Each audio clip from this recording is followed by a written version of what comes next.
Salut la compagnie, c'est Jules Melon et aujourd'hui dans Impro Ciné Critique, il s'agit de la 2200e vidéo dans ce concept sur ma chaîne. Et comme c'est désormais la tradition à chaque palier de 100, je reviens sur un métrage culte au sens large ou qui m'est très cher, là ça tombe bien, c'est les deux, sorti en 2015, Vice Versa, que j'avais découvert quelques mois après sa sortie en salle et qui m'avait immensément impacté, le considérant ainsi comme l'un des plus grands films d'animation du studio Pixar, aux côtés d'autres bien sûr, mais il me tardait de le revoir.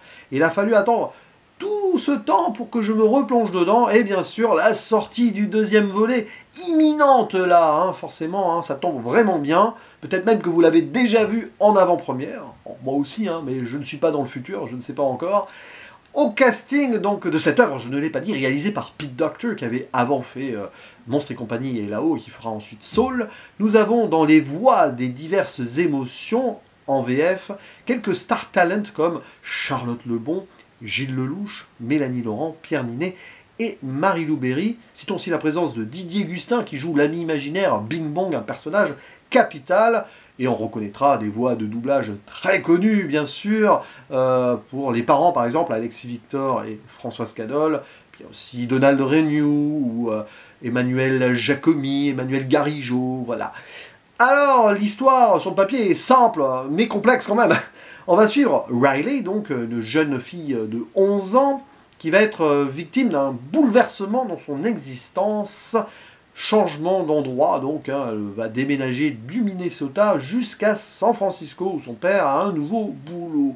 Et on va voir ce qui se passe dans sa tête, plus ou moins, enfin, ses émotions se mettre au travail. Jusqu'ici, pas de souci, hein, une très belle enfance, voilà, des bons amis, des bons passe-temps, ok, etc. Mais là, forcément, ce changement d'univers va faire que Riley va rentrer, on peut le dire, dans une forme de dépression préadolescente. Et joie, colère, dégoût, peur et tristesse vont commencer à avoir certaines de leurs certitudes, être chamboulées, notamment joie et tristesse, qui sont très opposées sur le papier, et qui vont être aspirées, pas loin des oubliettes, dans, on va dire, la mémoire centrale, ce qui fait que Riley n'a plus trop le contrôle de ses émotions. Si ce n'est que la colère, le dégoût et la peur vont prendre le dessus. Ouais. Et elle a du mal à se faire à sa nouvelle vie, dans une maison qui est un peu délabrée, c'est très loin du rêve qu'elle se faisait. En plus, elle laisse sa meilleure amie derrière elle. Bon. Le premier jour en classe se passe mal, etc. Et forcément, ça m'avait beaucoup marqué parce que je l'avais vu dans une période particulière. Le revoir là ne change pas, on va dire, mon avis global sur un film que je trouve excessivement réussi pour plein de raisons. Parce qu'il touche juste. Malgré certaines facilités, je trouve que justement celle-ci se marie parfaitement avec l'universalité du propos. Alors certes, il n'y a que 5 émotions majeures, et que, on le sait, hein, c'est plus complexe que cela, mais à la base, je crois que Pete Docter et ses scénaristes voulaient en mettre une vingtaine, mais c'était très difficile à mettre en place, tout simplement. Déjà que dans la suite, ils vont en rajouter, que ça peut être casse-gueule, et parfois peut-être même incohérent si on y pense, parce que là dans le film on voit les parents ou d'autres gens qui ont leurs propres émotions, et c'est les mêmes que celles de Riley, et ils en ont que 5. Bon, vous voyez, hein, comme on peut faire table rase de certaines choses quand on décide de faire une suite qui n'était peut-être pas prévue à la base, mais bon, peu importe, pas prévu ainsi en tout cas. Et je vais revenir sur le fait donc qu'il n'y ait que 5 émotions majeures. Ce n'est pas un problème ici, parce que ce qui va nous intéresser, c'est justement leur évolution aussi à ces émotions, intrinsèquement, qui font que le personnage de Riley, petite fille, enfin, on va dire grande fille quand même, 11 ans, va se complexifier aussi.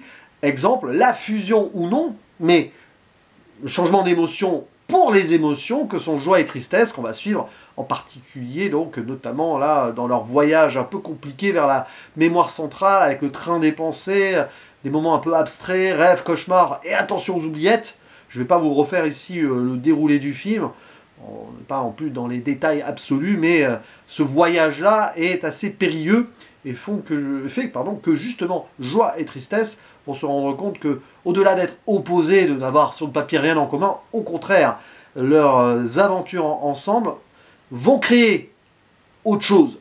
Hein, quand on mélange la joie et de la tristesse, vous savez ce que ça peut donner. Hein, quand on a des souvenirs du passé qui sont derrière nous, mais qui sont beaux à la fois, mais qu'on ne revivra plus. Voilà, l'effet nostalgie aussi, mais ce qui nous pousse à aller de l'avant, pour éviter justement de rester dans une forme d'apathie, parce qu'on ne reconnaît plus rien de notre nouvelle vie. C'est pour cela que je parlais d'universalité. Et on est tous passés par là d'une manière ou d'une autre, peut-être pas au même âge, mais on a tous eu des changements dans notre existence, enfants, adolescents, même au-delà du pur transfert de l'enfance à l'adolescence, qui n'est même pas évoqué ici en fait, hein, qui sera peut-être l'un des sujets principaux du coup de Vice Versa 2, c'est que y a des moments où par rapport à un deuil, donc un déménagement, machin, enfin il y a un deuil de quelque chose en tout cas. Ici c'est très intelligent justement de ne pas avoir été dans le pathos ultime à avoir fait mourir l'un des parents par exemple, pour expliquer le bouleversement. Non, c'est un déménagement, ce qui est une petite mort pour une fille de 11 ans qui a vécu que dans cet endroit-là. C'est une perte de repère absolue qui fait que justement les émotions se bouleversent. Pas besoin donc d'en avoir 27. Ce sont ici des émotions de base, qui sont toutes colorées d'une certaine manière, qui ont leur couleur aussi personnelle et émotionnelle, bien sûr. Et le fait qu'elles sont dans un contexte qui bouleverse tout, elles-mêmes se révèlent autrement. Donc on voit joie pleurer, on voit tristesse un peu plus sourire et être plus optimiste. Et de l'autre côté, parce qu'on ne les sépare, hein, colère, dégoût et peur qui mélangent aussi leur caractère. Et ce qui fait que Riley, justement, par moments, réagit étrangement, mais pas si étrangement que cela. Quand on ne voit que la narration de la petite fille avec ses parents ou à l'école et tout, c'est totalement logique. Et c'est très fort. Parce que c'est ça aussi, pour moi, l'immensité de ce film, c'est qu'il arrive à gérer différentes histoires parallèles pour les réunir parfaitement dans la logique cérébrale, si on veut, et émotionnelle d'un film qui justement mélange parfaitement le cœur et le cérébral.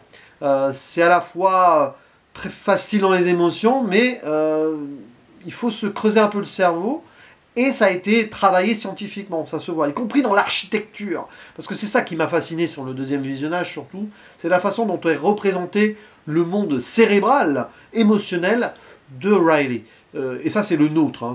C'est propre à tous les êtres humains. D'abord, il y a le quartier cérébral central, les émotions vives du moment et de la mémoire à très court terme, et tout ceci a une ramification plus importante sur donc la mémoire centrale à long terme, les souvenirs qui y sont stockés, et ceux qui disparaissent dans les oubliettes. Et ça c'est super triste, ce qui peut se passer.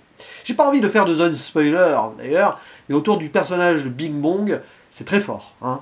Si vous avez vu le film, tout le monde a cette scène en tête, hein, le fameux chariot arc-en-ciel. Et l'idée d'aller de l'avant, parfois de sacrifier ce qu'on a pu être enfant pour grandir et aller et évoluer. Alors c'est triste parce que, bon, c'est l'ami imaginaire. C'est marrant parce qu'il y a quelques semaines, il y avait cette idée-là aussi avec Blue et compagnie, mais qui lui ressuscitait les amis imaginaires, les ressortant d'une oubliette impossible. Bon, pourquoi pas après tout, hein. Toujours trouver une astuce. Dans la suite, je ne pense pas qu'ils feront revenir Bing Bong. Ce serait pas très... Non, ce serait pas logique, mais pourquoi pas. J'espère pas. Parce que justement, la force du film, c'est que l'aller de l'avant, là, c'est qu'il y a un moment, on avait des délires d'enfants qu'on ne peut plus avoir, ado ou adulte. Et c'est pas grave, ça cristallise quelque chose et ça nous donne une force qu'on n'imagine même pas. Et là, c'est ce qui se passe. Ça va littéralement sauver Riley, tout ça. Et la force visuelle aussi, technique, mais sans que ce soit trop complexe, tout en ne prenant pas les enfants pour des imbéciles, pour le coup, parce que c'est quand même très pour les enfants, mais voilà, de ces univers-là, de ce train de pensée, de ces oubliettes, de ce passage, le fameux raccourci, là, où ils vont se déformer en 2D, en allégorie, etc. Le monde des rêves, des cauchemars, c'est ça, tout se passe là-dedans, et c'est vrai que nos souvenirs, des fois, se cristallisent quand on dort, hein, c'est ce qu'on dit. La mémoire à long terme va rester... et s'emmagasine mieux si on dort bien, etc. Mais dans cet univers où Riley est en pleine transition, ça fait mal. Et ça fait mal pour nous, spectateurs, parce qu'on sait qu'on a vécu ça, qu'on peut revivre ça autrement, à tout âge aussi, et de voir que joie et tristesse sont obligés de collaborer et de gagner l'une de l'autre et de devenir quelque chose ensemble, en faisant corps, fait que c'est ça qui va faire que Riley va prendre peut-être au final les meilleures décisions ou pas. Parce qu'il va se passer des choses, hein, elle va essayer de fuguer et tout. Bon, c'est pas du spoil, c'est du détail d'intrigue qui peut se savoir avant de voir le film. Parce que de toute façon, ce qui est intéressant en le voyant ou le revoyant même, de toute façon en sachant tout du film, c'est le parcours émotionnel et initiatique très fort d'un personnage finalement qu'on ne voit que peu, Riley.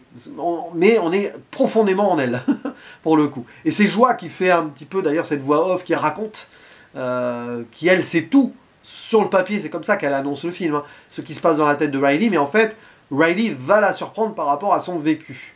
Donc, qu'est-ce qui peut arriver à 11 ans et tout. Après, bah, il va y arriver que l'âge de 12 ans est compliqué. Et peut-être dans Vice Versa 2, ça sera l'âge de 13 ans qui va l'être. Voilà. Ça, c'est autre chose. Et bon, on passera ensuite sur d'éventuelles incohérences qui ont été relevées ici ou là, notamment quand on voit des émotions dans la tête des parents ou d'autres. Oui, bah, oui, il n'y a que 5 émotions majeures, alors que dans le 2, il va y en avoir plus. Je suis pas sûr que ce soit une bonne idée d'en rajouter en fait des émotions, justement parce que le message du premier film c'était que les 5 de base peuvent, en s'associant, en faisant des choses et en vivant ce que vit leur propriétaire, si vous voulez, elles aussi évoluer, fusionner entre elles, interagir et faire qu'il se passe des choses. Est-ce qu'en rajouter dans la suite, moi ça me fait un peu peur cette affaire, mais bon, si c'est bien traité, pourquoi pas. On peut prendre aussi, on peut être surpris. Mais bon, en tout cas, Vice Versa, ça reste toujours très fort. C'est très impactant encore en revisionnage, parce que quel que soit dans l'état d'esprit que tu te trouves, dans la tristesse ou la joie, dans la colère ou dans la peur, voire dans le dégoût des choses, tu vas trouver quelque chose, justement, et tu vas te rappeler de ce que tu as vécu, et tu vois ce que tu peux encore vivre. Donc finalement, on pourrait imaginer une dizaine de Vice Versa avec Riley qui serait adulte. Bon, on va peut-être pas tirer sur la corde, hein, mais on sait que malheureusement, de nos jours, des suites de resuites, on en mange et on n'a pas fini d'en manger.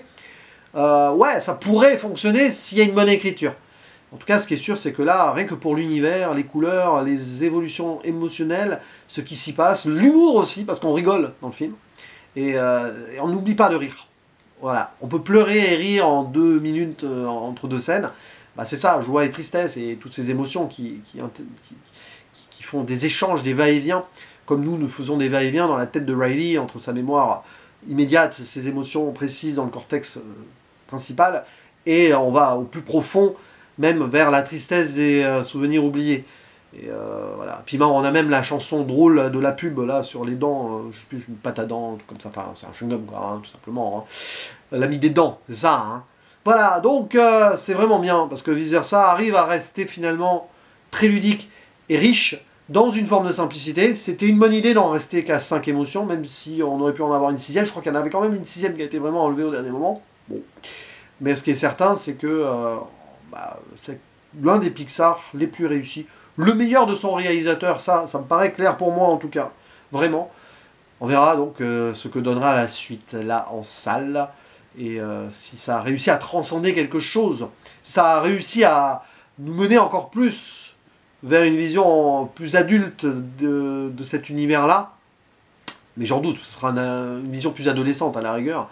Mais voilà. En tout cas, Vice Versa, c'est toujours un film à voir et à revoir. En famille, hein, et à tout âge, je pense que ça peut passer. Et puis voilà, c'est tout. J'étais content de l'évoquer comme cela. Je ne suis pas forcément allé très loin dans l'analyse. C'est un film qui se vit de toute façon, qui s'expérimente et qui se ressent sur les émotions. Donc pas de spoiler, pas de théorie ou autre, peu importe. Ça reste du cinéma vraiment qui rentre dans le cœur, mais qui fait réfléchir aussi, bien évidemment, hein, comme tous les bons films de toute façon. À vous la parole, il ne me reste plus qu'à vous dire à la prochaine. Ciao.